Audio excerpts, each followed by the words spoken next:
Hey everyone, today I'm making perfect buttermilk pancakes. Well, these are perfect for me anyway. And you need buttermilk for these. I don't have any buttermilk, so I'm going to make my own. And I actually kind of prefer this recipe with this homemade buttermilk. I've got 1 cup of just regular 2% milk, and I'm going to add a tablespoon of vinegar to this. And just stir this around, and we're going to set this off to the side. And that is our buttermilk. For our dry ingredients, I've got 1½ cups of all-purpose flour.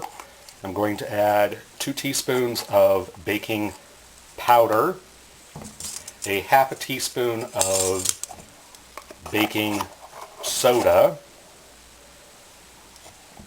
½ teaspoon of salt, and 1 teaspoon of sugar, like so. I'm just going to give this a mix up to get these dry ingredients mixed together. Now for our wet ingredients. I'm going to do 1 egg. Getting some cloudy eggs lately, but we will make it work. And get a whisk. Sorry for being loud there. Whisk that up a little bit. Add in our homemade buttermilk.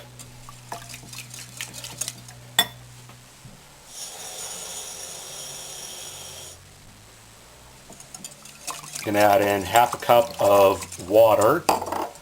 And then finally, I'm going to add in 2 tablespoons of vegetable oil. 1 and 2. Mix that around. Now we're going to add the wet ingredients to our dry. And you can use a whisk for this. This is fine. I find that you really can't you can overbeat this batter, but it's very forgiving. So I'm going to whisk this until all the dry ingredients are incorporated with the wet. There will still be a few lumps left.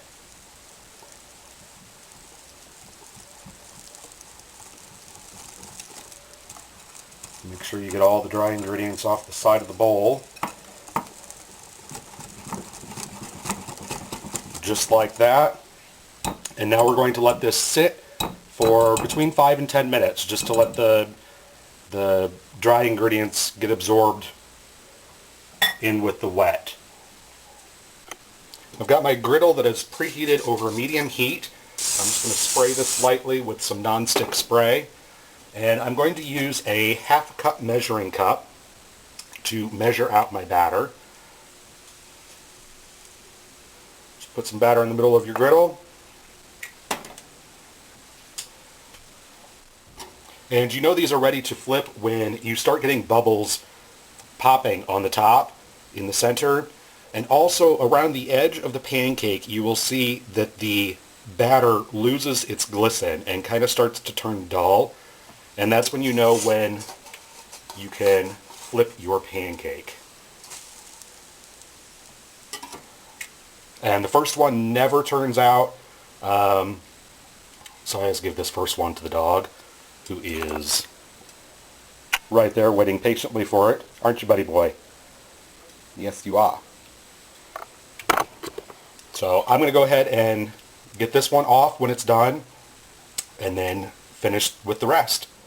This is my second pancake, and you can kind of see the bubbles that are forming better on this one.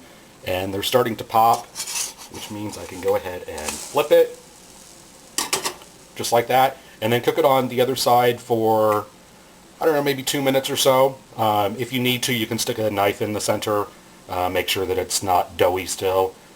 But yeah. And one thing I forgot to mention on these, after you do your first one, it's not necessary to spray your griddle again. There should be enough stuff on there already so the pancakes won't stick, especially if you're using cast iron that has already been seasoned.